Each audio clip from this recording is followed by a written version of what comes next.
Hey guys, welcome into a very special edition of The Complete Angler. I'm Joe Long, along with the Bluegill Assassin. 2018 Angler of the Year, aka, yeah, you already said Bluegill Assassin. Okay, you already took it. Yeah, I already took it from you. I stole your glory. You already stole it. So today we're going to talk about his fish species, and basically I want the basics. If a kid's watching this and he's never fished before and he wants to, take Grandpa's rod and what does he need to do to go out and catch bluegill? Just the bare essentials explained, how to rig up and everything. And go.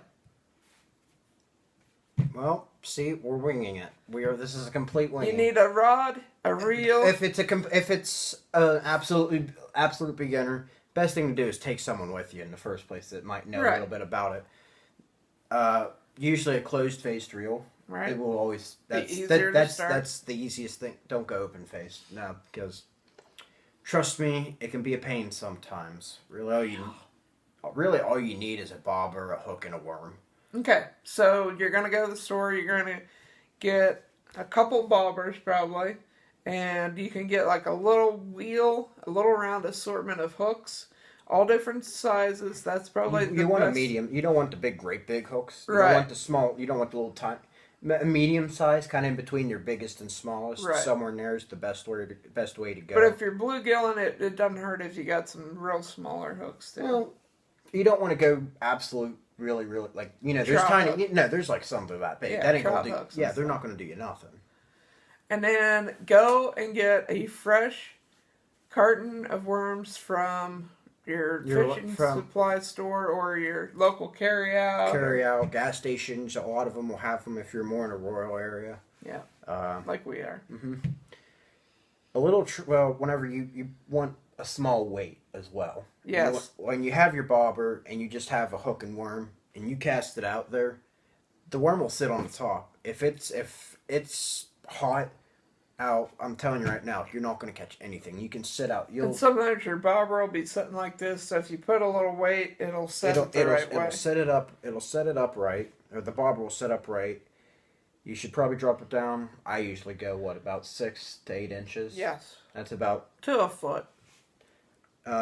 That way you have your worm down actually underneath. You don't want it sitting on top like I said. And then the key is garlic powder. Garlic salt. Salt, powder, it's the same thing. It's all garlicky. It'll kill a vampire in a second. So, or was that onions? I can't remember now.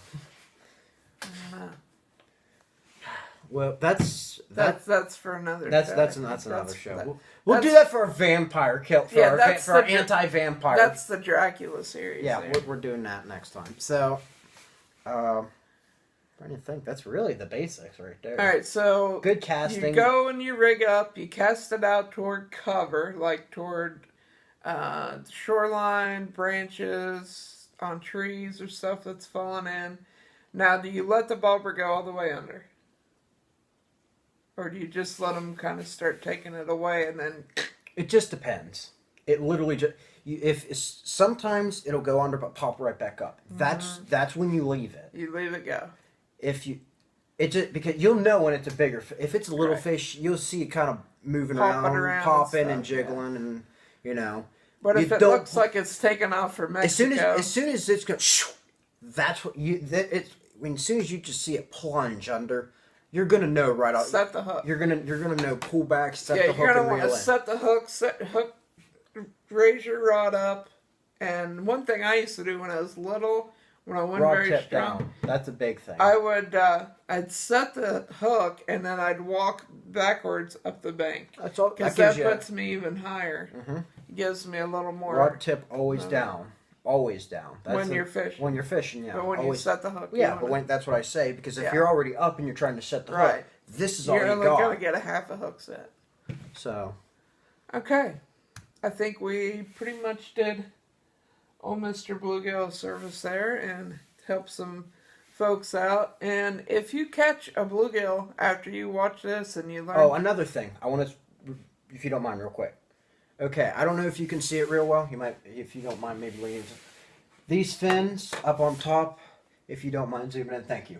These fins up on top are beyond sharp. Yes. The sharpest knife in your kitchen, I'm telling you, these are sharper. They will make you bleed like a stuffed pig. I promise. The best thing to do is as you're grabbing it, you want to fold them. You want to fold them over, because if you don't, grab it like that. That's the best way to go. If you're wanting to hold them correctly, if nothing else, you can always open up its little mouth and hold it that way. Lip it. But I figured that's something I probably should have mentioned. So in the comments, if you catch a fish after watching this, please leave a comment, and if you can, drop a picture, because we'd love to see your pictures of your first catches or first catches of the year or anything current. We enjoy, feedback from you guys. So remember, like, subscribe, leave a comment, take a kid fishing. This sport needs new blood in it. And I guess we'll see you on the lake. Thanks, guys.